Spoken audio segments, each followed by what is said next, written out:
ರಾಜಕಾರಣದಲ್ಲಿ ಆಣೆ ಪ್ರಮಾಣ ಮಾಡಿದ್ದಾಯಿತು. ಅದರ ಜೊತೆಗೆ ವಾರ ಘೋಷಣೆಗಳು ಕೂಡ ಆಗಿತ್ತು. ಅದೇ ರೀತಿಯಾಗಿ ಮನೆ ಹಾಳು ರಾಜಕಾರಣಿ ಅಂತ ಹೇಳಿ ಸಾಕಷ್ಟು ಕಿಡಿಯನ್ನ ಕೂಡ ಕಾರಲಾಗ್ತಾ ಇತ್ತು. ಇದರ ಜೊತೆಗೆ ಇದೀಗ ಹೊಸ ಪದಗಳು ಕೂಡ ಬಳಕೆ ಆಗ್ತಾ ಇದೆ. ಜೋಕರ್ ಅಂತ ಹೇಳಿ. ಯಾರು ಜೋಕರು, ಯಾರಿಗೆ ಹೇಳಿದ್ರು ಅನ್ನೋದ್ರ ಕುರಿತು ಒಂದು ವರದಿ ಇದೆ, ಬನ್ನಿ ನೋಡ್ತಾ ಹೋಗೋಣ. ಹಳೆ ದೋಸ್ತಿಗಳ ನಡುವೆ ಈಗ ಜೋಕರ್ ಸಮರ.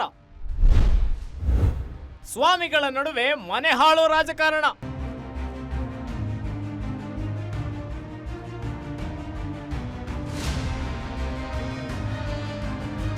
ಬಿಜೆಪಿ ವಿರುದ್ಧ ಕಾಂಗ್ರೆಸ್ ವಿರುದ್ಧ ಜೆಡಿಎಸ್ ನಾಯಕರು ಆರೋಪ ಪ್ರತ್ಯಾರೋಪ ವಾಗ್ವಾದ ಮಾಡೋದು ಹೊಸದೇನಲ್ಲ. ಆದ್ರೆ ಕಳೆದ ವಾರವಷ್ಟೇ ಸರ್ಕಾರದ ವಿರುದ್ಧ ವಾರ್ ಅಂತ ಘೋಷಣೆ ಮಾಡಿದ್ದ ಕೇಂದ್ರ ಸಚಿವ ಕುಮಾರಸ್ವಾಮಿ ಹಾಗೂ ಸಚಿವ ಚಲುವರಾಯಸ್ವಾಮಿ ನಡುವೆ ಮಹಾಯುದ್ಧ ಶುರುವಾಗಿದೆ. ಮಂಡ್ಯದ ವಿಚಾರವಾಗಿ ಯುದ್ಧಕ್ಕೆ ಸಿದ್ಧವಾಗಿರುವ ಒಂದು ಕಾಲದ ಪರಮಾಪ್ತ ನಾಯಕರು ಇದೀಗ ಮನೆ ಹಾಳು ರಾಜಕಾರಣ ಜೋಕರ್ ಅಂತ ಫೈಟಿಂಗ್ ಇಳಿದಿದ್ದಾರೆ. HDKಯನ್ನ ಸಿಎಂ ಮಾಡಿದ್ದು ನಾನೇ ಅನ್ನೋ ಚಲುವರಾಯಸ್ವಾಮಿ ಹೇಳಿಕೆಗೆ ಕುಮಾರಸ್ವಾಮಿ ಕೆಂಡಾಮಂಡಲರಾಗಿದ್ದಾರೆ.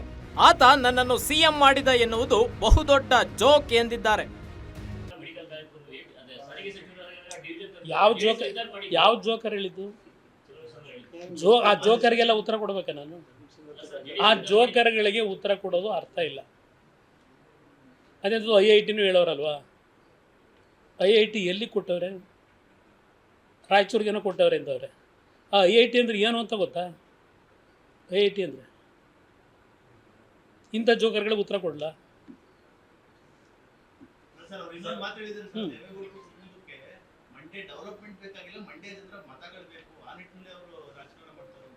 ಈಗ ಮಂಡ್ಯ ಜಿಲ್ಲೆ ಡೆವಲಪ್ಮೆಂಟ್ ಆಗಬೇಕು ಅಂತಲೇ 2004ರಲ್ಲಿ 6 ತಿಂಗಳು ಮಂತ್ರಿ ಮಾಡಲಿಲ್ಲ ನನ್ನ ಅಂತೇಳಿ ನಾನು 3 ಗಂಟೆ ಆದರೂ ಮನೆಗೆ ಹೋಗಿ ಬಿಡೋದೆ.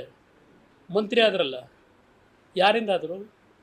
ಪಾಪ ನನ್ನ ಮುಖ್ಯಮಂತ್ರಿ ಮಾಡಿದ್ರು. ಪಾಪ ಅವರು ಮಂತ್ರಿ ಆಗಬೇಕಾದ್ರೆ ಏನೇನಾಯ್ತು ಸ್ವಲ್ಪ ನೆನಕಳಪ್ಪ. 6 ತಿಂಗಳು ನಂಗೆ ನಿದ್ದೆಗೆಡಿಸಿ ಇವತ್ತಿಂಥ ಆರೋಗ್ಯ ಇಟ್ಕೊಂಡಿರೋದು ಅಂತ ಸವಾಸ ಮಾಡಿ. HDK ಜೋಕ್ ಎನ್ನುತ್ತಿದ್ದಂತೆ ಚಲುವರಾಯಸ್ವಾಮಿ ಕೂಡ ಟಾಂಗ್ ಕೊಟ್ಟಿದ್ದಾರೆ. ರಮ್ಮಿ ಆಟದಲ್ಲಿ ಜೋಕರ್ ಅನ್ನು ಯಾವುದಕ್ಕಾದರೂ ಸೇರಿಸಬಹುದು.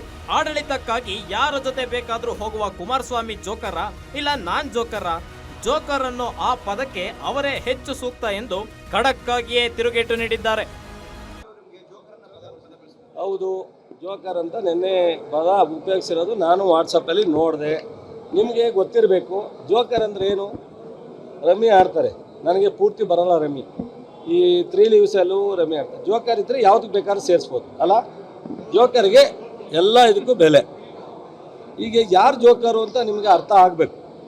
ಯಾರ ಹತ್ರ ಹೋದ್ರೂ ಆಡಳಿತ ಮಾಡೋದು ಬೈಕೊಂಬರೋದು ಅವ್ರ ಜೋಕರ ನಾನು ಜೋಕರ. ಈ ದೇಶದಲ್ಲಿ ಸ್ವತಂತ್ರ ಬಂತವಿಂದ ಇಲ್ಲಿವರೆಗೆ ಕರ್ನಾಟಕದ ಜನತಾ ದಳದ ಅಧಿಕಾರ ಮಾಡೋದಾಗ ಯಾವತ್ತು 120 ತಗೊಂಡು ಆಡಳಿತ ಮಾಡಿದ್ದಾರೆ. ಎಲ್ಲ ಸಂದರ್ಭದಲ್ಲೂ ಸಹ ಯಾರ ಜೊತೆಲಾರ ಸೇರ್ಪಡೆ ಆಗಿ ಕೆಲಸ ಮಾಡ್ತಾಯಿದ್ದಾರೆ. ಅದರಿಂದ ಅವರು ಅದಕ್ಕೆ ಸೂಟ್ ಆಗ್ತಾರ, ನಾನು ಅದಕ್ಕೆ ಸೂಟ್ ಆಗ್ತೀನ, ನೀವೇ ಯೋಚನೆ ಮಾಡಬೇಕು. ಒಂದು ಕಾಲದಲ್ಲಿ ಪರಮಾಪ್ತ ಸ್ನೇಹಿತರಾಗಿದ್ದ ಕುಮಾರಸ್ವಾಮಿ ಚಲುವರಾಯಸ್ವಾಮಿ ಇದೀಗ ಸ್ನೇಹ ಮರೆತು ಮಾತಿನ ಯುದ್ಧ ಸಾರಿದ್ದಾರೆ. ವೀರೇಶ್ ದಾನಿ, political bureau, guarantee news, Bengaluru.